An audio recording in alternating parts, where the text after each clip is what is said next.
स्वस्तिकस्थापनं करोमि स्वाहा। ॐ ह्रीं स्वस्तिकस्थापनं करोमि स्वाहा। ॐ ह्रीं रैनत्रयं च वन्दे सजनं च वन्दे। ಆ ಜ್ಞಾನ ಅನ್ನೋದು ಬಹಳ ಶ್ರೇಷ್ಠ ಇದೆ. ಇವತ್ತು ಜ್ಞಾನವನ್ನು ಕೊಟ್ಟಂತ ದಿವಸ ಇದೆ ನಮಗೆ. ಅವರು ಭೂತಬಲಿ ಮತ್ತು ಪುಷ್ಪದಂತ ಆಚಾರ್ಯರು ಆ ಶಕ್ತಂದಾಗ ಗ್ರಂಥ ಬರಲಿಲ್ಲ ಅಂದ್ರೆ ಇವತ್ತಿನ ದಿವಸ ನಮ್ಮ ದೇವಶಾಸ್ತ್ರ ಗುರುಗಳ ಪರಿಚಯನ ಆಗ್ತಿದ್ದಿಲ್ಲ. ಹೆಂಗ ಮಕ್ಕಳಿಗೆ ಪಠ್ಯ ಪುಸ್ತಕ ಐತೆ ಅಂತ ಹೇಳಿ ಅವ್ರು ಏನಾಗತ್ತಾರೆ, ಇವತ್ತಿನ ದಿವಸ ನೌಕರಿ ಹಾಕತ್ತಾರೆ, ಜ್ಞಾನ ಆಗತ್ತಾರೆ, ರೊಕ್ಕ ಕಳ್ಸಾಕತ್ತಾರೆ, ಅದು ಬೇರೆ. ಆದ್ರೆ ಕರೆ ಆತ್ಮ ಕಲ್ಯಾಣ ಮಾಡ್ಕೊಳ್ಳುವಂತ ಗ್ರಂಥಗಳನ್ನು ಕೊಟ್ಟರು ನಮ್ಗ. ಇವತ್ತು ಶುದ್ಧ ಪಂಚಮಿ ಇದೆ, ಆ ಶುದ್ಧ ಪೂಜೆ ಮಾಡ್ತಿದೆ. ಯಾಕಂದ್ರೆ ಜ್ಞಾನದ ವೃದ್ಧಿ ಆಗ್ಬೇಕಂದ್ರ ಜ್ಞಾನಾವರಣೆ ಕರ್ಮ ಕ್ಷಯವಾಗಬೇಕು. ಜ್ಞಾನಾವರಣೆ ಕರ್ಮ ಕ್ಷಯ ಆಗ್ಬೇಕಂತ ನಮ್ಮಲ್ಲಿ ಒಳ್ಳೆಯ ಭಾವನೆ ಇರಬೇಕು. ಮೊದಲು ಹೀನ ಭಾವನೆ ಯಾವಾಗಲೂ ಇರಬಾರ್ದು ಅಂತ ಹೇಳ್ತಾರೆ. ಹೀನ ಭಾವನೆ ಬತ್ತು ಅಂದ್ರ ಯಾವ ಕಾಲಕ್ಕೂ ಜ್ಞಾನಾವರಣೆ ಕರ್ಮ ಕ್ಷಯವಾಗ್ಲಿಕ್ಕೆ ಸಾಧ್ಯವೇ ಇಲ್ಲ. ಅಲ್ಲಿ ತನಕ ನಮಗೇನು ಸಿಗೋದಿಲ್ಲ. ಗೊತ್ತಿರ್ಲಿ ಯಾರ ಸಲುವಾಗಿ ಮಾಡೋದಿದ್ದಿಲ್ಲ, ನಮ್ಮ ಆತ್ಮ ಕಲ್ಯಾಣ ಸಲುವಾಗಿದೆ, ಆ ದಿನವಾಣಿ ಪ್ರಭಾವನೆ ಮಾಡೋ ಸಲುವಾಗಿದೆ. ಯಾವಾಗ ನಮ್ಮ ರತ್ನಾಕರ ಕವಿ ಆ ಭರತೇಶ್ ವೈಭವನ ಬರಿತಾನ, ಆ ವೈಭವನ ಓದ್ರದ್ರ ಎಷ್ಟು ಚಂದ ಅವನ ಮೆರವಣಿಗೆ ಮಾಡ್ತಾರ, ಆ ಪುಸ್ತಕವನ್ನು ಎಷ್ಟು ಚಂದ ವಿಜೃಂಭಣೆಯನ್ನು ಮಾಡ್ತಾರ. ಅದೇ ಷಟ್ಖಂಡಾಗಮ ಗ್ರಂಥವನ್ನು ಬರೆದಂತಹ ಸಮಯದಲ್ಲಿ ಎಷ್ಟು ಆನಂದವಾಗಿ ಅವತ್ತಿನ ದಿವಸ ಪೂಜೆಯನ್ನು ಮಾಡಿರ್ತಾರೆ. ನಿಮ್ಗೆಲ್ಲ ಗೊತ್ತಿದೆ. ನಮ್ಮ ಗುರುಗಳೆಲ್ಲ ಬಂದ ನಿಮ್ಗೆ ಹೇಳ್ಯಾರ ಯಾರು ಎಲ್ಲೆಲ್ಲಿ ಬರೆದ್ರು, ಆಚಾರ್ಯ ಭೂತಬಲಿ ಪುಷ್ಪದಂತ ಆಚಾರ್ಯ ಎಲ್ಲಿ ಬರೆದ್ರು ನಮ್ಗೆಲ್ಲ ನಿಮ್ಗೆ ತಿಳಿಸ್ಕೊಟ್ಟಾರ.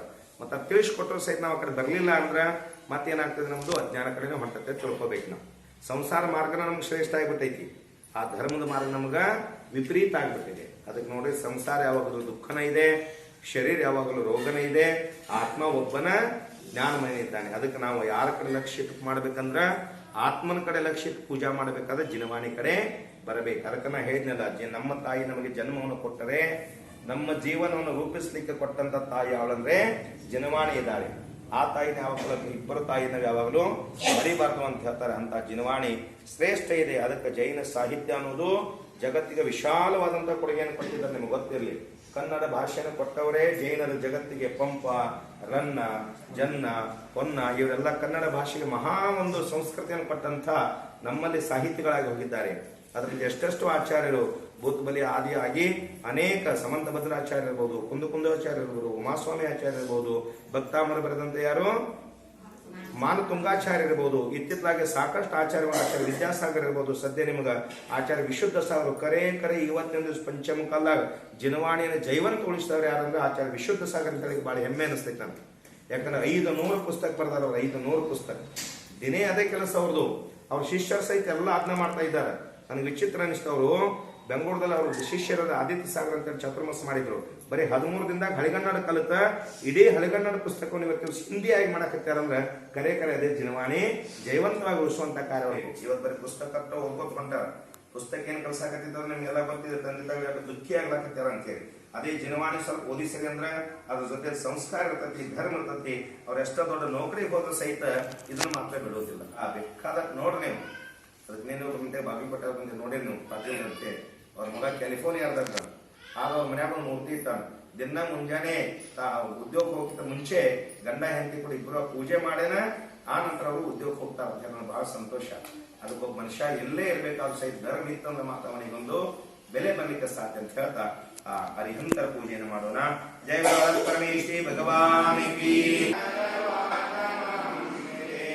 ಓಂ ದೇವಾಯ ಸರಸ್ವತಿ ಶಾರದಾ ದೇವಿ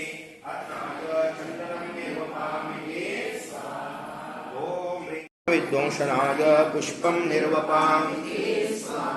ಓಂ ಹ್ರೀಂ ಶಬ್ದ ಬ್ರಹ್ಮಣೇ ಮುಖತ್ಪನ್ನ ದ್ವಾದಶಾಂಗ ಜಿನವಾಣಿ ಸರಸ್ವತಿ ಶಾರದಾ ದೇವಿ ನಮಃ. ಸುಧಾರೋಗ ನಿವಾರಣೆ आज हमारी जय जिनवाणी माता. आज सभा में आओ पुकारो, आज सभा में आओ पुकारो. आज सभा में आओ माता जिनवाणी माता. रखलाज हमारी जय जिनवाणी माता. शक्ति निम्मलिದೆ ಶಾರದಮ್ಮ, ನಿಮ್ಮ ನೋಡು ಹಾಡು ಆಸೆ ನನಗೆ ಬಂದಿತಮ್ಮ. ರತ್ನದಂತ ಮಾತುಗಳನ್ನು ಆಡಿಸಮ್ಮ, ಒಳ್ಳೆ ರಾಗ ಭಾವ ಭಕ್ತಿ ತುಂಬಿ ಹಾಡಿಸಮ್ಮ. ಒಳ್ಳೆ ರಾಗ ಭಾವ ಭಕ್ತಿ ತುಂಬಿ ಹಾಡಿಸಮ್ಮ. ನಿಮ್ಮ ನೋಡದೆರಡು ಕಣ್ಣುಗಳು ಸಾಲದಮ್ಮ. ಎಂತ ಶಕ್ತಿ ನಿಮ್ಮಲ್ಲಿದೆ ಶಾರದಮ್ಮ, ನಿಮ್ಮ ನೋಡು ಹಾಡು ಆಸೆ ನನಗೆ ಬಂದಿತಮ್ಮ. ರತ್ನದಂತ ಮಾತುಗಳನ್ನು ಆಡಿಸಮ್ಮ, ಒಳ್ಳೆ ರಾಗ ಭಾವ ಭಕ್ತಿ